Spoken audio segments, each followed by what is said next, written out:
At last বাপের বাড়ি এসে পৌঁছাতে পারলাম, কারণ অনেক দিন পর অনেক মানে সুযোগ করে এই বাপের বাড়ি আসা এক রাত্রির জন্য। তো এই এক রাত্রি থাকবো, অনেক মজা হবে, কারণ দিদিভাই এসছে, ভাইয়ের বউ আর একটু কিছুক্ষণের মধ্যে চলে আসবে। ওরা সবাই স্কুলে সার্ভিস করে, তো ওদের আসতে একটু দেরি হয়ে যায়। তো এলে সবাই খুব মজা করব। ওদের হয়তো আসতে একটু রাত হয়ে যাবে। তো এখন মা আমাদেরকে লুচি ভেজে টিফিনে লুচি করেছে, লুচি আলু ভাজা। তো এই যে এখানে দেখতেই পাচ্ছ আমার মেয়ের শরীরটা খুব খারাপ, ওকে ওই অবস্থাতেই একদম নিয়ে চলে এসেছি, কিন্তু কিচ্ছু করার নেই। এই ডেটটা যদি মিস করতাম তাহলে আর আমার সেপ্টেম্বর পর্যন্ত আসা হতো না।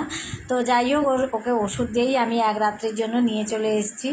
আর দিদিভাইরা অনেক আগেই চলে এসছে, আমার ওরা এসে টিফিন করে নিয়েছে। এখন আমি গেস্ট, ওরা এখন আমাকে খেতে দিচ্ছে। তো 3 বোন এখন বসে খুব আনন্দ করছে। অনেক দিন পর 3 বোন একসঙ্গে হলো। আমরা সাধারণত ভাই বোটার সময় মানে এক রাত্রি অন্তত সবাই মিলে থাকার চেষ্টা করি। তো এরা 3 বোন এই ভাই বোটার দিনটিকেই পায় একসঙ্গে খেলার সুযোগ।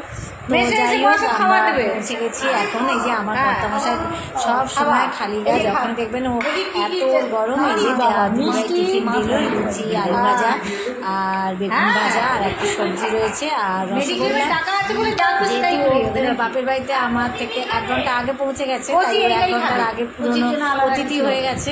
তো সেই জন্য ওই এখন আমাকে খাবার সার্ভ করছে। আর প্রচুর আনন্দ হচ্ছে, অনেক দিন পর এসেছি।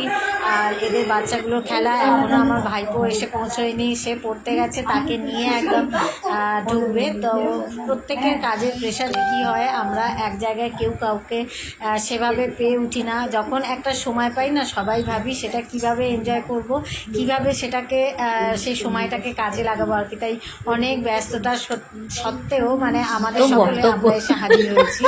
কেমন লাগলো আমার এই বাপের বাড়ির ব্লগ অবশ্যই কিন্তু কমেন্টে জানিও তোমরা।